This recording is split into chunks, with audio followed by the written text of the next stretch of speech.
Lebih baik membebaskan 1.000 orang yang bersalah daripada Anda menghukum 1 orang saja yang tidak bersalah.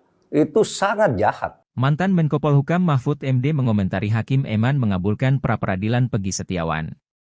Hal itu disampaikan Mahfud MD dalam channel YouTube-nya pada Selasa 9 Juli.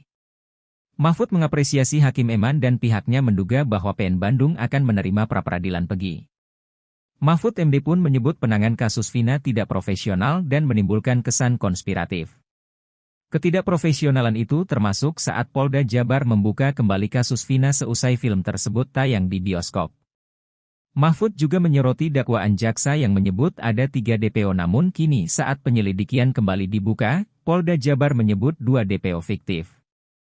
Mantan Menko Polhukam ini juga menyentil Polri dengan mengingatkan ada adagium dalam ilmu hukum.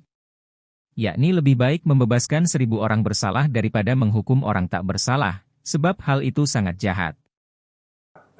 Kasus Vina, sekarang perkembangannya baru ketika pra-peradilan Peggy diterima. Apa pandangan Pak Mahfud dengan perkembangan terbaru itu? Bagus. Memang sejak awal saya berpikir memang pra-peradilan harus menerima permohonan pra-peradilan dari Peggy. Karena seperti saya katakan dulu, itu kan penanganannya bukan hanya terlihat tidak profesional, tapi juga menimbulkan kesan kolutif dan konspiratif.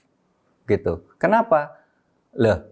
Dulu kasus itu kan sudah 8 tahun lalu. Dibiarkan. Dan baru dibuka lagi sesudah ada film Vina sebelum seminggu. Itu sudah sangat tidak profesional.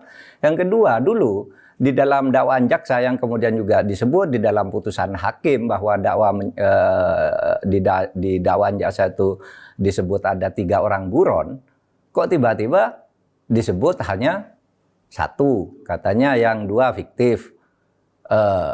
Kemudian PG-nya juga diragukan bahwa itu orangnya. Nah, oleh sebab itu daripada tidak jelas, lebih baik ya diputus. Tidak jelas kesalahannya, tidak jelas subjeknya maupun objeknya udah jelas yaitu pembunuhan Vina, tetapi subjek pelakunya kan tidak jelas kalau itu Peggy. Nah, di dalam prinsip hukum pidana itu ada adagium. Lebih baik membebaskan 1.000 orang yang bersalah daripada Anda menghukum 1 orang saja yang tidak bersalah. Itu sangat jahat menghukum orang yang tidak jelas kesalahannya. Oleh sebab itu saya tabik lah kepada hakim yang telah memutus pra-peradilan dengan berani, jujur, dan juga kepada pengacaranya yang gigih memperjuangkan Peggy. Hormat juga kepada Polda Jawa Barat yang sudah menyatakan menerima dan akan melaksanakan putusan pra-peradilan ini. Itu aja. Dengan perkembangan terbaru itu berarti kira-kira polisi mestinya bagaimana, Pak? Apakah melakukan semacam katakanlah semakin jelas bahwa ada kesalahan di awal penyelidikan sehingga perlu dibentuk tim atau apa, Pak? Ya terserah polisi aja lah. Tetapi yang jelas itu adalah vonis dan pertimbangan vonis yang mengambil dari dakwaan jaksa kan gitu. Berarti itu ada gitu 3 orang yang menjadi buron itu. Nah selama ini kan kesannya yang menjadi buron itu disembunyikan sehingga lalu dibiarkan. 8 tahun nggak usah dibuka gitu. Lalu ketika terungkap oleh sebuah film gitu, lalu dicari. Kan gitu kesannya. Dan itu sebabnya lalu dibatalkan oleh pra-peradilan di Bandung. Bagus. Download Tribun X sekarang. Menghadirkan lokal menjadi Indonesia.